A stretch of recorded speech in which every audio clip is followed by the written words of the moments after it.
현장에 컨테이너 있는 거, 돌 무더기 있는 거, 현수막 모두 다 철거해 버렸습니다.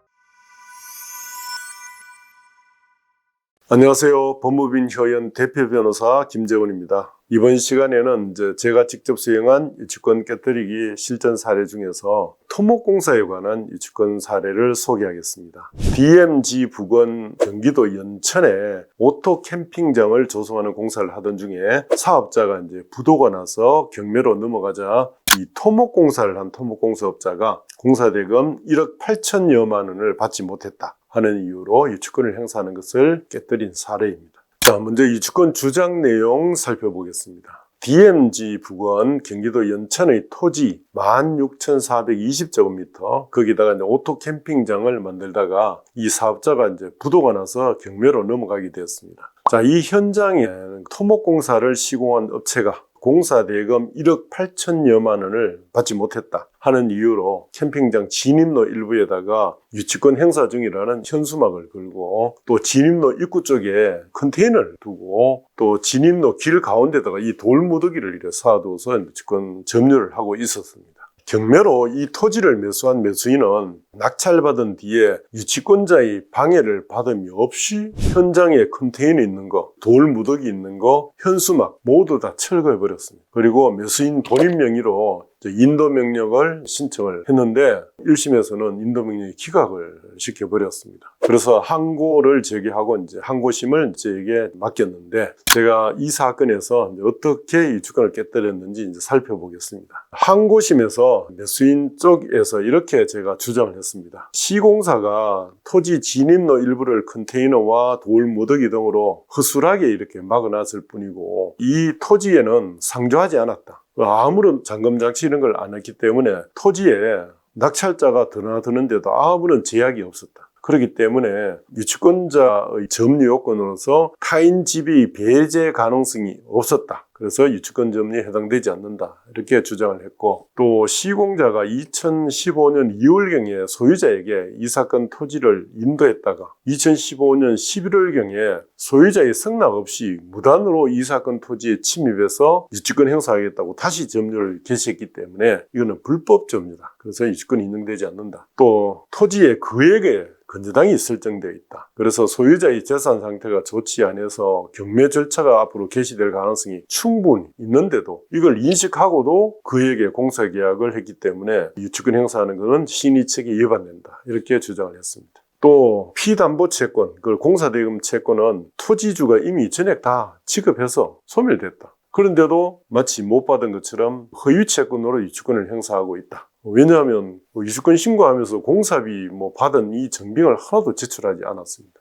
다 받았는데 지주하고 서로 짜고 얼마든지 허위 유치권 행사할 수 있기 때문입니다. 이렇게 주장한 데 대해서 항고심에서는 1심 결정을 취소하고 인도명령을 인용을 해줬습니다. 자, 의정부 지방법원에서 이 낙찰자의 손을 들어준 이유를 하나씩 살펴보겠습니다. 첫째로 공사업자들이 이 토지의 진입로 일부에다가 유치권 행사 중이라는 현수막을 이렇게 걸어두었을 뿐 이 토지에 수시로 방문하거나 사람을 상주시키는 등으로 이 토지를 관리한 바가 없어 보인다. 그리고 이 토지에 관한 현황 조사 시에도 사람이 없어서 집행관이 유선으로 공사업자들이 진술을 그냥 청취했다는 점. 두 번째, 이 토지의 면적이 16,420제곱미터에 달하는 나대지입니다. 그런데 공사업자들이 현수막을 걸어둔 곳은 이 토지의 극히 일부분에 불과하다. 그렇기 때문에 공사업자들이 이 넓은 토지의 전체를 점유하고 있다고 보기 어렵다. 또 세 번째, 공사업자들이 이처럼 컨테이너를 이동해 두고 돌 무더기를 쌓아 두었는데도 이 토지 진입로를 완전히 막아둔 것이 아니다 보니까 이 토지에 출입하는데 아무런 별다른 어려움이 보이지 않았다는 점. 네 번째로, 실제로 낙찰자가 2014년 2월 13일 공사업자들이 이 토지에 설치해 둔 컨테이너하고 돌 무더기, 현수막 같은 걸 모두 철거했는데 그 과정에서 공사업자들로부터 아무런 저항이나 방해를 받지 않은 것으로 보이는 점. 이런 여러 가지 사정에 비춰보면 사회통념상 이 사건 토지가 공사업자들의 사실적 지배에 속한다고 보기 어렵고 달리 인정할 만한 자료가 없다. 설사 사실적 지배가 점유가 인정된다 하더라도 소유자 작성의 확인서, 이 사건 토지의 전 소유자가 작성한 확인서가 있습니다. 그 확인서의 기록에 따르면 이 사건 토지는 공사한 후에 소유자에게 인도가 됐는데 공사업자들이 소유자의 승낙을 받지 않고 유치권 행사하려고 이 현장에 들어온 사실이 인정되고, 이런 경우에는 유치권이 성립되지 않는다 하는 이런 판결 이유로 낙찰자의 손을 들어줬습니다. 자, 이 사건에서 그렇다면 유치권을 행사했던 이 공사업자들 입장에서는 유치권을 지키려면 어떻게 했어야 되느냐?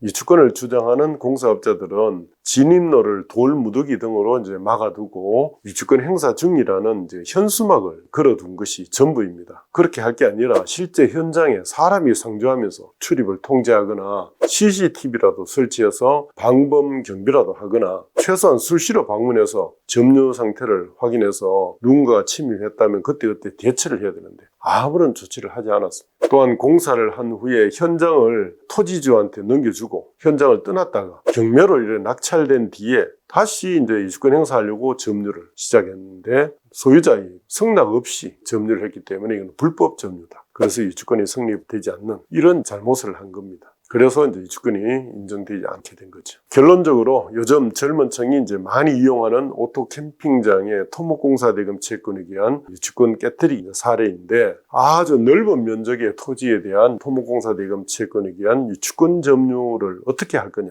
하는 그 방법, 그리고 소유자 승낙 없는 점유는 불법이다. 그런 경우는 유치권이 성립되지 않는다 하는 점, 이런 점에 대해서 배우는 시간이 되었습니다. 감사합니다.